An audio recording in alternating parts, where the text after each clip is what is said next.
তোমার কাছে ওই একটা জিনিস ছাড়া আর কিচ্ছু চাই না। দাও, সারা জীবন তোমার সেবা করব। একটি শান্ত ছোট্ট গ্রামে থাকত এক মিষ্টি বিড়াল, নাম তার টুনি। টুনি অন্য বিড়ালদের মতো সারাদিন ঘুমিয়ে থাকত না। সে ছিল দারুণ বুদ্ধিমতী আর পরিশ্রমী। তার মালিক রুবেল ছিল এক তরুণ কৃষক। প্রতিদিন ভোরে মাঠে যেত কাজ করতে। টুনি তার খুব প্রিয় সঙ্গী ছিল। প্রতিদিন রুবেল মাঠে গেলে টুনি চুপচাপ তার পেছনে হাঁটত।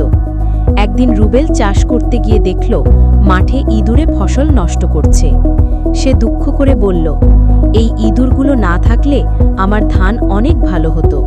টুনি পাশে বসে মিউ করে উঠল, যেন বলছে, এই কাজটা আমি করব। সেই দিন থেকেই টুনি মাঠে কাজ শুরু করল।